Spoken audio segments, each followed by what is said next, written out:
আয়নাঘর শব্দটা ফ্যাসিনেটিং হলেও বাংলাদেশের মানুষদের জন্য আয়নাঘর শব্দটা একটা আতঙ্কের নাম।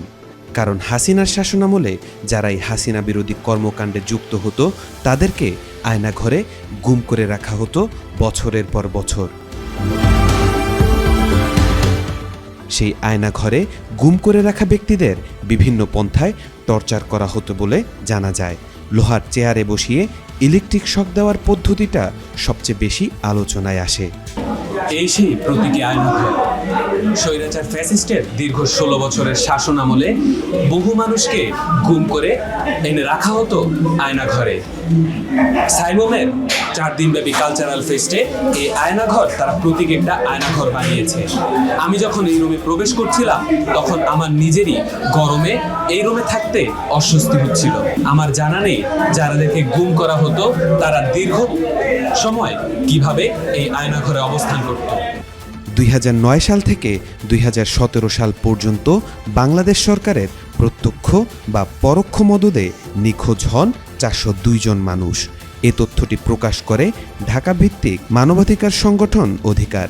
2014 সাল থেকে জুলাই 2019 সাল পর্যন্ত বাংলাদেশে 344 জন ব্যক্তি গুমের শিকার হয়। তাদের মধ্যে 40 জন ব্যক্তিকে মৃত অবস্থায় পাওয়া যায়। 66 জনকে সরকারি হেফাজতে গ্রেফতার অবস্থায় পাওয়া গেছে এবং আইন ও সালিশ কেন্দ্রের তথ্য মতে 203 জন এখনও গুম রয়েছেন।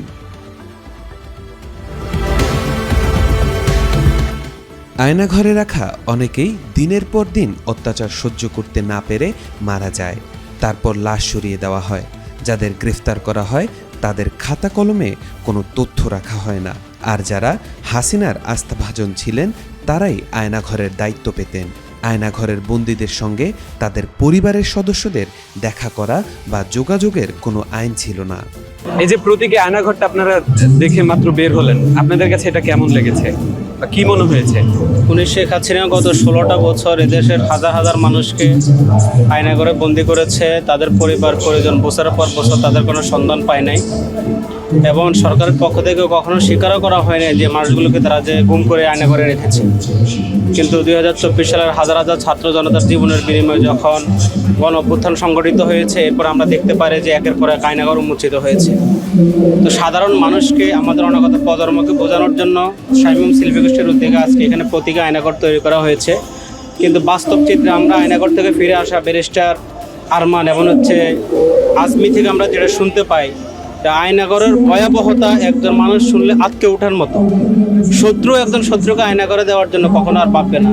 এই প্রতীকী আয়নাঘর থেকে আমরা যেটা বুঝতে পারি যে প্রতীকী আয়নাঘরে যে পরিমাণ কষ্ট, অন্ধকার, কয়েক সেকেন্ডের মধ্যে আমরা ঢুকে আমরা হাঁপিয়ে উঠেছি।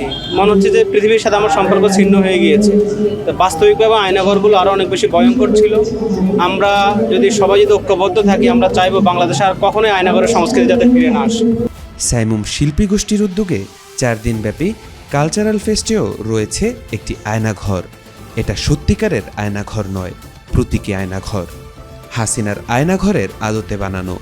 এই উদ্যোগের ফলে সাধারণ মানুষও আয়নাঘর সম্পর্কে ধারণা নিতে পারছেন।